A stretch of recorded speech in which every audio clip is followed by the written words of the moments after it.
So when the back of the piece is clean and the edges are all sanded, we're ready to move on to the resining. This is what gives them that really glossy shine on the outside, but it's also the stage that's, you have to be really delicate and careful, and the substance is a bit of a nightmare if it gets onto you as well. So here we go.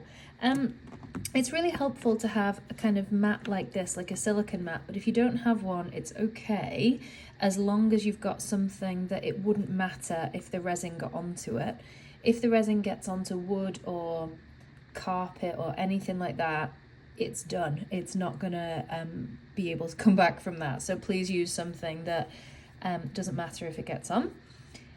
Also, I use masking tape. Some people I've seen online just use this silicone mat, and they say that it stops the pieces from slipping around, but I still find that when you're spreading the resin around, they still move, and then it leads to ruining more pieces. So I use masking tape as well, and what I do is I take a big strip of the masking tape and then 2 smaller pieces, and then I tape the masking tape to the table like this,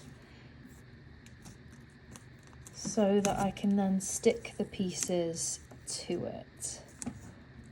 Okay, so just to be clear, this bit here is the sticky side.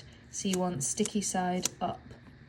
Now, what you're not doing is sticking the pieces like this in the middle of the masking tape, because the whole purpose of a mat like this that has holes in it is so that if you do spill resin, they'll go in the holes, not sticking to the back of the piece. So I use the masking tape to hold the piece in place, but I just try to stick it down in the slightest possible area like that. So it's still really firm, but there's lots of room around the edge for the resin to run into the gaps in the mat if need be. So what I'm going to do is fill the rest of this mat, because I'm going to be doing a lot of resining in one go, and then I'll show you what that looks like. Okay, so these are all the pieces that I want to resin. I'll probably do these in one go. What you need to check before you get started is that your UV lamp, your nail lamp, fits over the top, okay? Because you can't really move these once you've put resin on them until they're dry, and drying them takes quite a long time. So this is my UV lamp, and I'll show you unplugged just because it's easier for me. What I want to do is make sure that I can fit the UV lamp over the top without touching any of the pieces. The amount of times I've forgotten to do this, and then it's kind of smudged the pieces, and that's really annoying, because resining isn't, it's not the super funnest job, so you don't really want to have to do it again. So once you've got your pieces stuck down and you've got your UV lamp ready, plugged in nearby, ready to go, you're going to need your UV resin. So this is mine, and you should wear gloves for this, because if it gets on your hands, it's really, really bad. I've heard, I don't know if it's true, that if it gets on your hands a lot, it can cause an allergic reaction, and then you won't ever be able to have gel nails again, because it's the same substance. So yeah, you don't want that. Wear gloves. So I'm going to start my resining. I'm going to do a piece in the middle so that you can see, even though usually I'd start maybe from the top and then work down. Now this is a Christmas tree shape, so it's a bit tricky, but what I'm going to do is put some resin in the middle,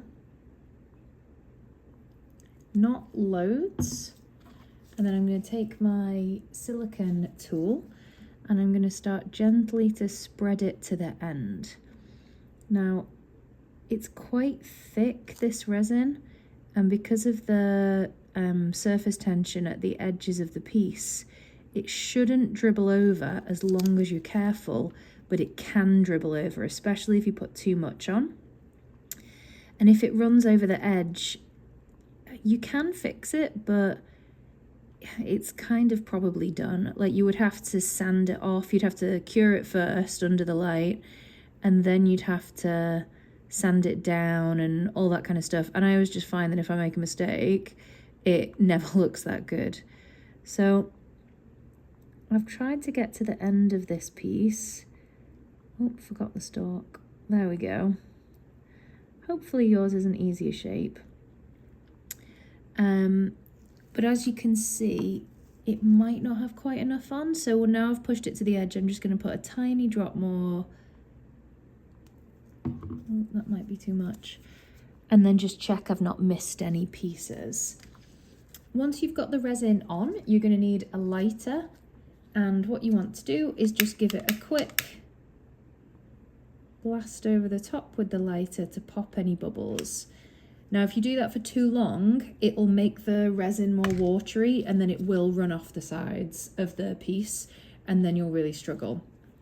The other thing is that this resin cures in UV light. So if you're doing this next to a window, you're going to notice that you've not got very long before it starts kind of clumping together, and you don't want that.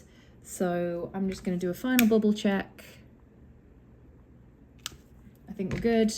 And then you take your UV lamp over the top, turn it on, and you'll find that that piece goes hard or starts to go hard in a couple of seconds. So you won't be able to change anything, but it's going to take quite a long time for it to go hard enough to actually be done and to wear.